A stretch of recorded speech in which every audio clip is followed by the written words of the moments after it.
and we'll be touching on the topic Consumer Protection Act 2005.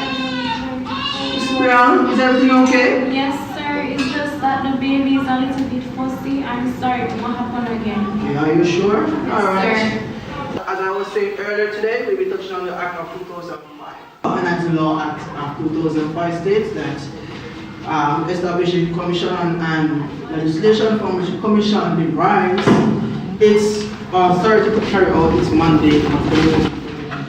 Okay, class, it's time, and remember your final. Hi, I'm Tovia, a mother and a legal assistant, and I'm tired. Every day I have challenges going to work and finding a place to keep my baby, and having to go to the prestige university, the same university that has a daycare, but first come first serve. I have to be on a waiting list in order for my child to get through to the daycare.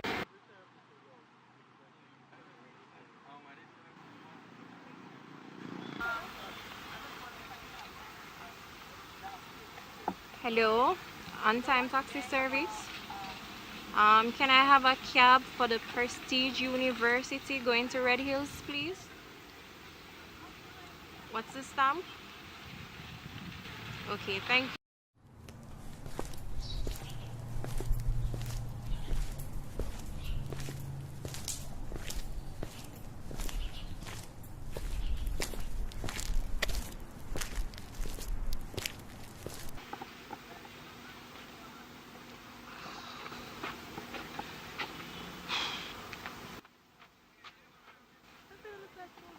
Tovia? Tovia!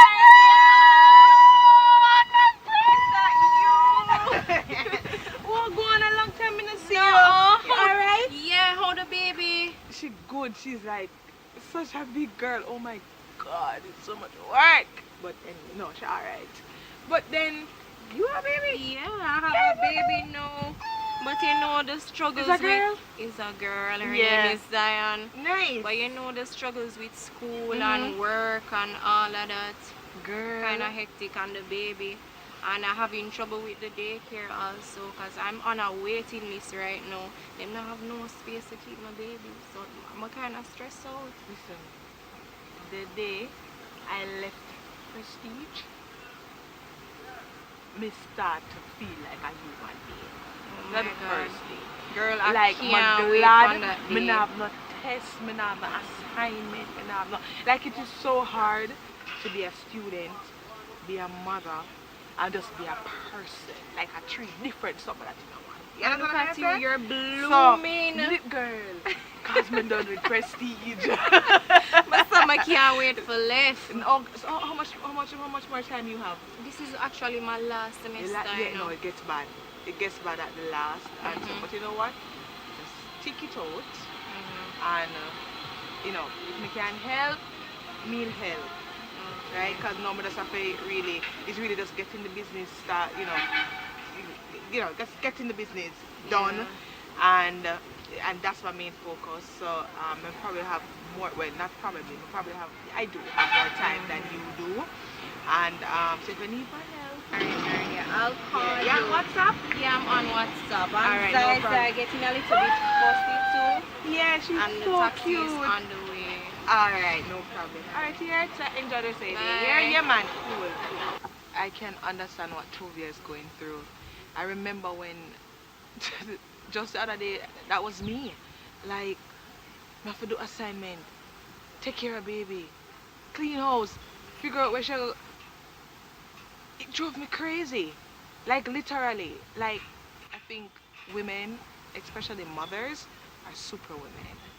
To do it all, and at the same time, to be effective with everything that you're doing. And there's just this expectation that it has to get done. You know what I mean? And keep good grades. Oh my God. How did I even do it?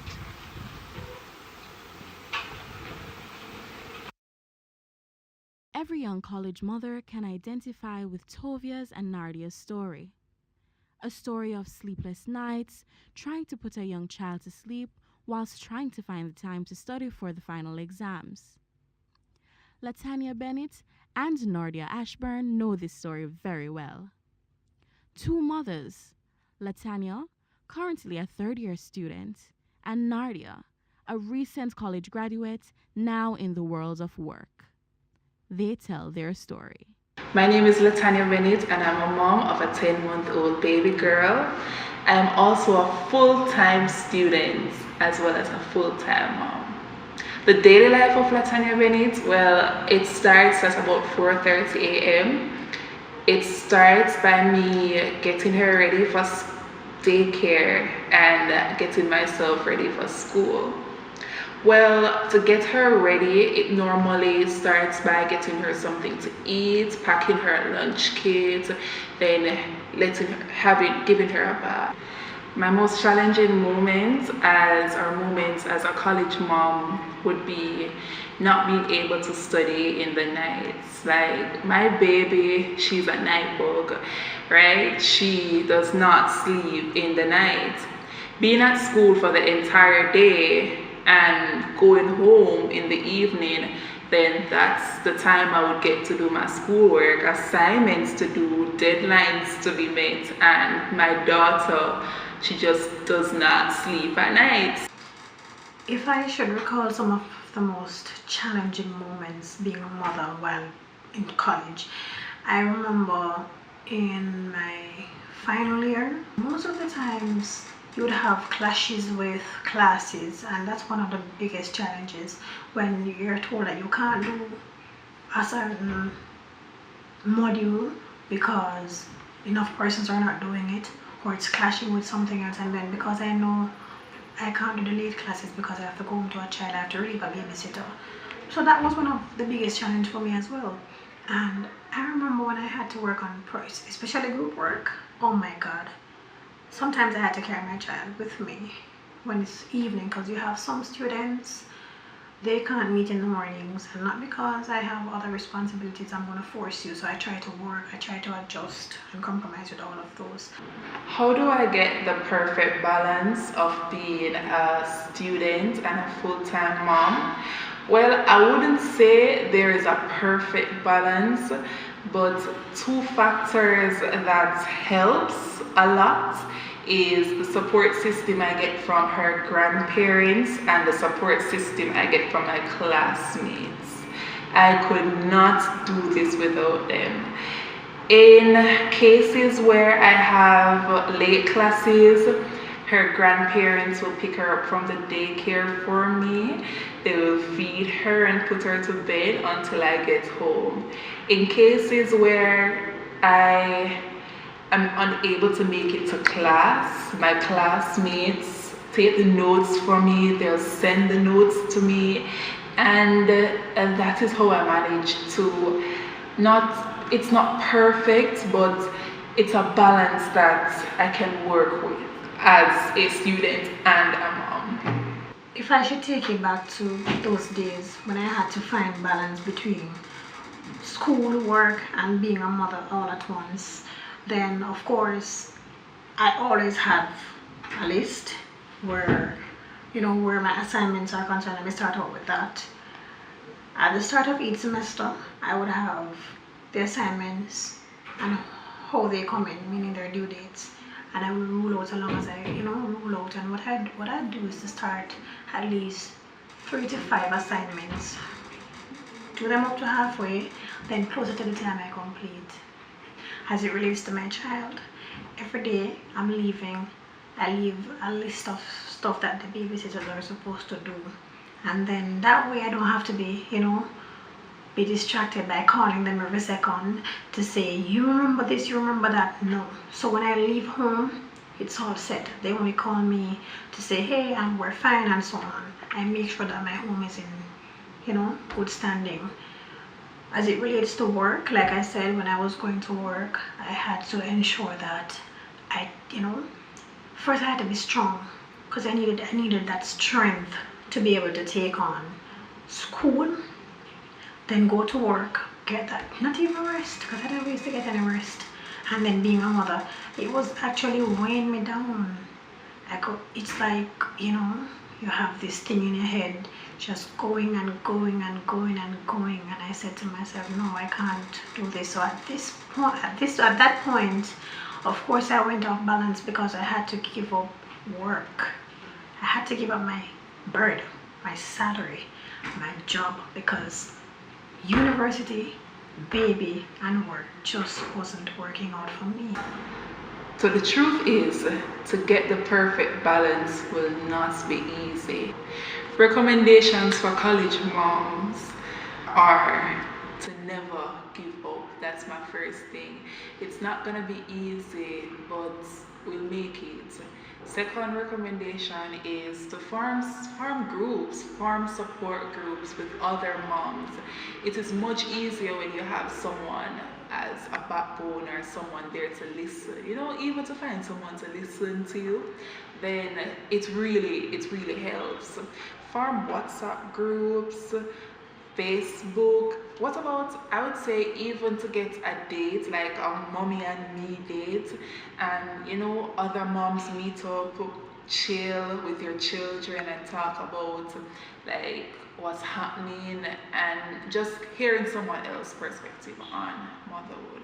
That would be my recommendation. So my advice to college mothers who are in search of that perfect balance between school, work, and being a mother, or even if you're just going to school and you're a mother, because not everybody is working, not everybody is that privileged, or like I said, I couldn't manage all three, so I had to give up one. You know, stay focused. Tell yourself that this will end. It will not be a situation that will last forever. Like they said, it's only salvation lasts forever, and it's true.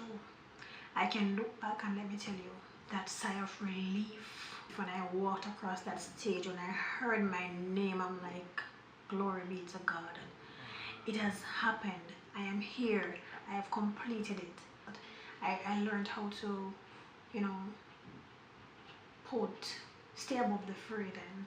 I learned how to deal with the situation, because what you need to do as college mothers, you need to realize that you're already a mother, and of course it is a situation that you can't change.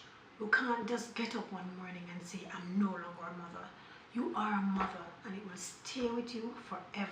So you just have to accept it, work with it, make plans as it relates to your assignments, make lists. I like to do that because it helps me. It's a guide as to how I take on each day, each assignment, and how I do well.